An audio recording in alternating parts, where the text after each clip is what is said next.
खड़गे ने क्या ऐसा बोल दिया जिस पर बवाल हो गया? सुनिए, आप खुद सुनिए। सबसे खतरनाक अगर कोई चीज इस देश में पॉलिटिकली है तो वो बीजेपी और आरएसएस। ये तो जहर के जैसा है। जहर मालूम है ना आपको? ये जहर सांप अगर एक बार काटा तो खत्म आदमी होता है, जहरीला सांप। तो इसलिए ये जहरीले सांप को आप मार देना चाहिए। बताइए, मारने की बातें हो रही हैं भाई, और कहां तो मोहब्बत की दुकान चल रही है। जिस तरह से राहुल गांधी, मल्लिकार्जुन खड़गे बयान दे रहे हैं, उसमें महाराष्ट्र में उनके साथी उद्धव ठाकरे भी कैसे पीछे रहते। कांग्रेस के सहयोगियों का भी हाल कांग्रेस जैसा ही है। उद्धव ठाकरे भी मरने मारने जैसी ही भाषा बोल रहे हैं। सुनिए एक बार उनको। मी देवेंद्र फडणवीस आणि सगळ्यांना सांगतोय की तुमचं बटेंगे फटेंगे सोडा, पण मुंबईवरती घाला घातला तर हम आपको काटेंगे, जरूर काटेंगे। कोई मार दो कह रहा है, कोई काटने की बातें कर रहा है। यह तो जनता तय करेगी कि किसका पत्ता कटेगा किसका नहीं। लेकिन महाराष्ट्र से लेकर झारखंड और यूपी तक चुनावी माहौल गरमाया हुआ है। झारखंड में आज प्रचार के आखिरी दिन सीएम योगी पहुंच गए, जबकि यूपी में उपचुनाव के लिए प्रचार चल रहा है।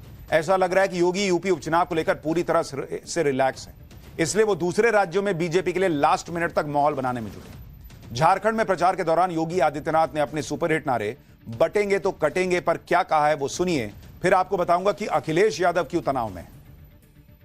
अब बटना नहीं है, बटे थे तो कटे थे, बटे थे तो अब बटना नहीं है, एक रहेंगे, एक रहेंगे, सेफ रहेंगे। एक तरफ योगी आदित्यनाथ हैं, जिन्हें देखकर ऐसा लग रहा है कि उन्होंने यूपी उपचुनाव में जीत पक्की कर ली है। दूसरी तरफ अखिलेश यादव हैं, जिनके शब्दों में ऐसा लग रहा है कि मामला फंसा हुआ है। अखिलेश यादव ने आज कहा कि उत्तर प्रदेश आजादी के बाद सबसे कठिन उपचुनावों का गवाह बनने जा रहा है। यानी वो खुद मान रहे हैं कि मामला टाइट है। ये उपचुनाव नहीं है, ये रुख चुनाव है जो यूपी के भविष्य का रुख तय करेंगे। इसके बाद अखिलेश यादव ने एक लंबा चौड़ा मैसेज दिया और आखिर में लिखा कि आप सबसे अपील है, करें 100% मतदान, रहें 100% सावधान। जब तक हाथ में जीत का प्रमाण नहीं, तब तक विश्राम नहीं। यूपी का उपचुनाव हो या झारखंड महाराष्ट्र का विधानसभा चुनाव, हर पार्टी के लिए चुनाव करो या मरो वाला चुनाव है, क्योंकि यहां से जिसका भी मामला डिरेल हुआ वो लंबे वक्त तक बैकफुट पर ही रहने वाला है। अगले साल सिर्फ 2 राज्यों में चुनाव है, जिसमें से एक राज्य दिल्ली में तो 2-3 महीने में ही चुनाव हो जाएगा। फिर अगले साल के आखिर में जाकर बिहार में चुनाव होगा। तब तक उसी पार्टी का माहौल रहेगा जो इस वक्त चल रहे चुनावों को जीतेगा। लेकिन अगले साल जो चुनाव है दिल्ली का, वो भी बहुत तूफानी है। और पाठशाला में अब अगली क्लास इसी से जुड़ी हुई। कोई बीजेपी छोड़ रहा है, कोई केजरीवाल को छोड़ रहा है। दिल्ली चुनाव शुरू होने के पहले ही कैसे गजब का तूफान आ गया है। कैलाश गहलोत ने केजरीवाल को छोड़ा क्यों? आखिर पर्दे के पीछे की असल कहानी है क्या? बीजेपी ने कैलाश गहलोत को पार्टी में लेकर दिल्ली चुनाव में केजरीवाल को बढ़त दे दी है क्या? अब इसका चैप्टर।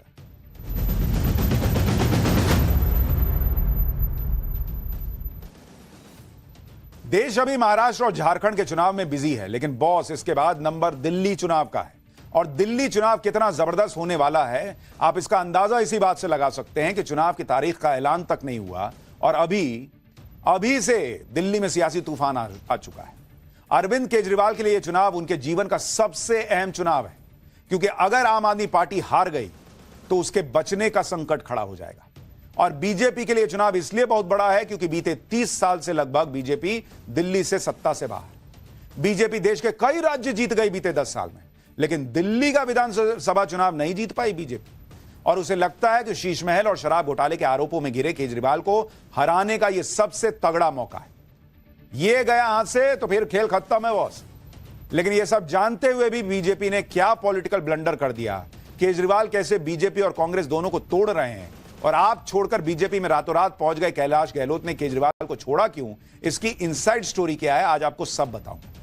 लेकिन पहले देखिए कि दिल्ली से आज की सबसे बड़ी खबर यह आई कि केजरीवाल के ऑलमोस्ट राइट हैंड टाइप रहे कैलाश गहलोत ने कल आम आदमी पार्टी छोड़ी, मंत्री की कुर्सी छोड़ी और 24 घंटे से भी कम समय में वो बीजेपी में शामिल हो गए। पब्लिक सवाल पूछ रही है कि बीजेपी तो पूरी आम आदमी पार्टी को करप्ट बताती है, तो फिर केजरीवाल के राइट हैंड को पार्टी में लिया क्यों?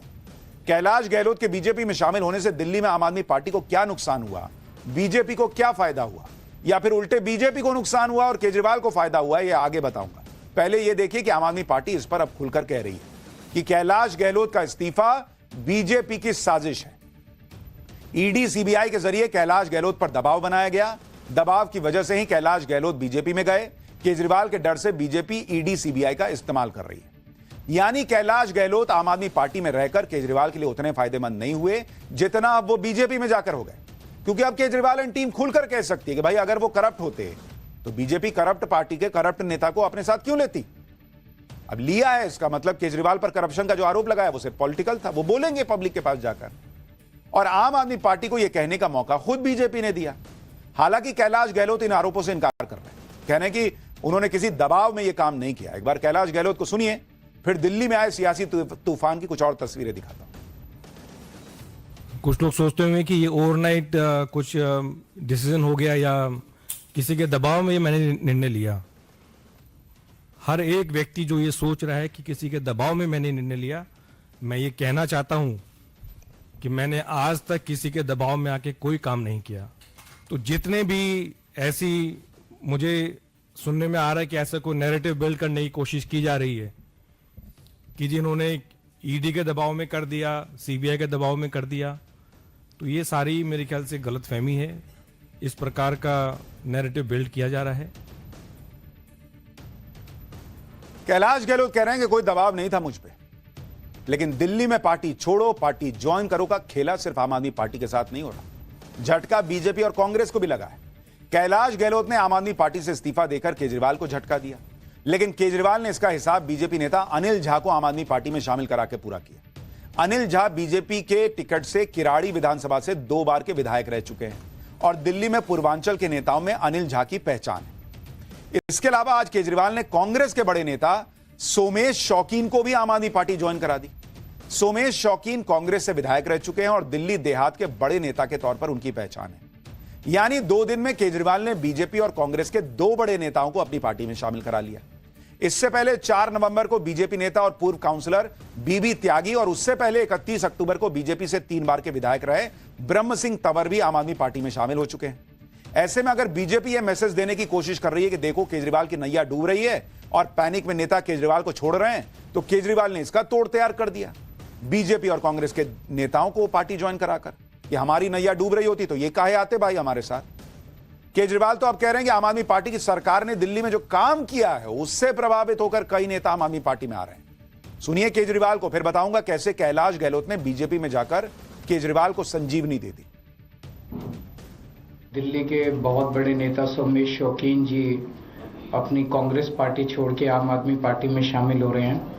मैं तहे दिल से उनका स्वागत करता हूं। तो जो विकास मेन दिल्ली देख रही थी, वही विकास हम दिल्ली देहात के लोगों तक लेके गए हैं और उन विकास के कार्यों से प्रभावित होकर आज सोमेश शौकीन जी हमारे साथ जुड़ रहे हैं। मैं समझता हूं इनके जुड़ने से दिल्ली देहात में जो हमारे काम है उनको बल मिलेगा, उनको गति मिलेगी और ओवरऑल दिल्ली में आम आदमी पार्टी को एक बहुत बड़ी ताकत मिलेगी।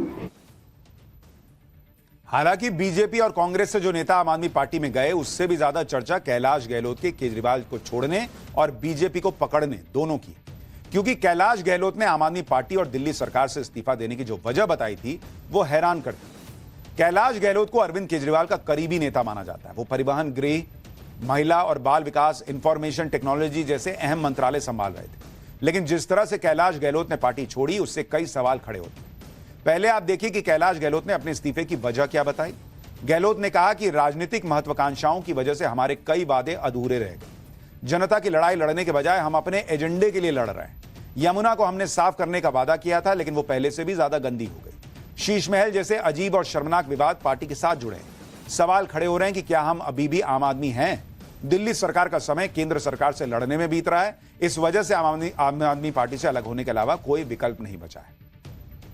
ये सारी बातें कैलाश गहलोत ने उस चिट्ठी में लिखी जो उन्होंने इस्तीफे के तौर पर केजरीवाल को भेजी थी। कैलाश गहलोत की बातों से लग रहा है जैसे वो आम आदमी पार्टी से कितना परेशान है।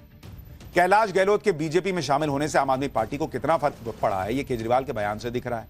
केजरीवाल बिना किसी टेंशन के कह रहे हैं कि कैलाश गहलोत फ्री हैं, जहां मन करे वहां चले जा सकते हैं। एक बार केजरीवाल को सुनिए। सर, आप कैलाश गहलोत बीजेपी ज्वाइन कर रहे क्या उनके वो फ्री हैं, जहां मर्जी जो मुझे स्वागत कर सकते। सर, आप कैलाश गहलोत बीजेपी ज्वाइन कर रहे क्या उनके वो फ्री हैं, जहां मर्जी जो मुझे स्वागत कर सकते। कैलाश गहलोत के मुताबिक वो दिल्ली वालों की सेवा नहीं कर पा रहे थे, इसलिए आम आदमी पार्टी छोड़ दी। यहां तक तो ठीक था, लेकिन जैसे ही आज कैलाश गहलोत बीजेपी में शामिल हुए, उनकी मंशा पर सवाल खड़े होने लगे। दिल्ली में लोग चर्चा कर रहे हैं कि कैलाश गहलोत को आम आदमी पार्टी से दिक्कत थी तो निर्दलीय चुनाव मैदान में आते ना बॉस। आम आदमी पार्टी अगर लक्ष्य भूल गई है तो कैलाश गहलोत ने पहले इस्तीफा क्यों नहीं दिया? शीश महल से दिक्कत थी तो अब तक खामोश क्यों बैठे थे? भाई, आप तो कैबिनेट मिनिस्टर थे, आप तो गए थे केजरीवाल के घर, आपको पहले नहीं दिख रहा था कि वहां पे शीश महल बन गया है या केजरीवाल का जो घर बना है वो कैसा बना है?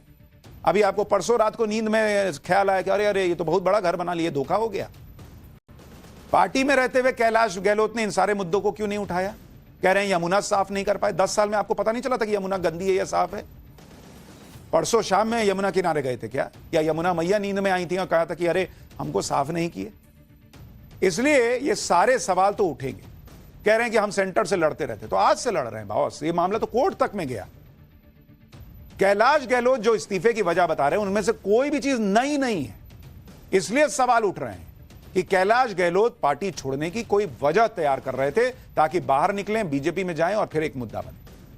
इतनी तेजी से केजरीवाल को छोड़कर बीजेपी में जाना लोगों को हजम नहीं हो रहा। क्या गंदी यमुना कैलाश गहलोत को पहले नहीं दिख रही थी या रात में सपना आ रहा था?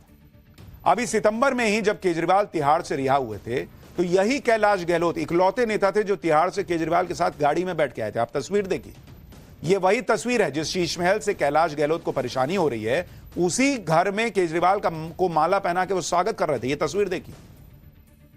आज समय सोशल मीडिया का है, इस तरह की बातें छुप नहीं सकती। कैलाश गहलोत ने जिस तरह से पलटी मारी है उस पर आम आदमी पार्टी ने जो कहा था उसमें दम दिखाई देने लगा है लोगों को। सुनिए संजय सिंह क्या कह रहे हैं। भारतीय जनता पार्टी की घिनौनी राजनीति और षड्यंत्र का हिस्सा है। भारतीय जनता पार्टी की सरकार ने, मोदी जी की सरकार ने उनके ऊपर ईडी के छापे मरवाए, उनको ईडी के दफ्तर में कई बार पूछताछ के लिए बुलाया, मानसिक रूप से प्रताड़ित किया। उनके घर पे इनकम टैक्स के छापे कई दिनों तक मारे गए। 112 करोड़ रुपए के भ्रष्टाचार का आरोप इसी भारतीय जनता पार्टी ने लगाया कैलाश गहलोत जी के ऊपर। तो एक दबाव उनके ऊपर बनाया गया और जिसके कारण से ये फैसला कैलाश गहलोत ने लिया है। केजरीवाल के लोग तो ये बात कहेंगे ही, वो तो पहले से कहते आए कि बीजेपी दबाव बनाती है, आरोप लगाती है और फिर उसी नेता को पार्टी में शामिल करवा लेती है। बीजेपी ने कैलाश गहलोत को पार्टी में लेकर केजरीवाल का ही काम कर दिया। लोग तो पूछेंगे कि इन्हीं कैलाश गहलोत पर बीजेपी के नेता कैसे कैसे आरोप लगाते थे। मैं आपको एक पुराना ट्वीट दिखाता हूं जो बीजेपी के नेता कपिल मिश्रा ने कैलाश गहलोत को लेकर किया था। इसमें कपिल मिश्रा ने लिखा था कि केजरीवाल के मंत्री कैलाश गहलोत के यहां आईटी को क्या मिला? 175 से ज्यादा प्रॉपर्टी के दस्तावेज मिले, एक प्रॉपर्टी ड्राइवर के नाम, 2.25 करोड़ के जेवरात जब्त हुए हैं, 100 करोड़ की टैक्स चोरी हुई। यानी बीजेपी के लिए कैलाश गहलोत भ्रष्टाचारी नेता थे जिन पर करोड़ों की टैक्स चोरी का आरोप है। कपिल मिश्रा ही नहीं, बीजेपी के कई नेता कैलाश गहलोत पर आरोप लगाते रहे। सवाल है कि फिर ऐसे नेता को क्यों लिया बीजेपी ने? कभी महिला सुरक्षा को लेकर तो कभी शराब घोटाले को लेकर बीजेपी नेताओं के कुछ पुराने बयान आपको सुनवाता हूं। 23 मार्च 2022 में ही श्री कैलाश गहलोत जो मिनिस्टर थे, उन्होंने ये कहा है, honourable minister has desired that Shri Premoday Khakha, assistant director women and child development, may be deputed as OSD of women and child to honourable minister.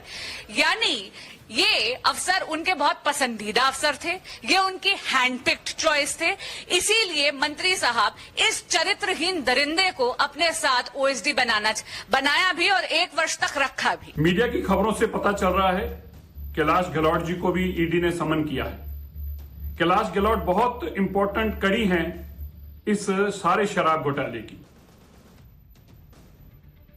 अब इसीलिए बीजेपी से सवाल हो रहे हैं कि जिस व्यक्ति को इतना भ्रष्ट बताया उसको लिया क्यों पार्टी में?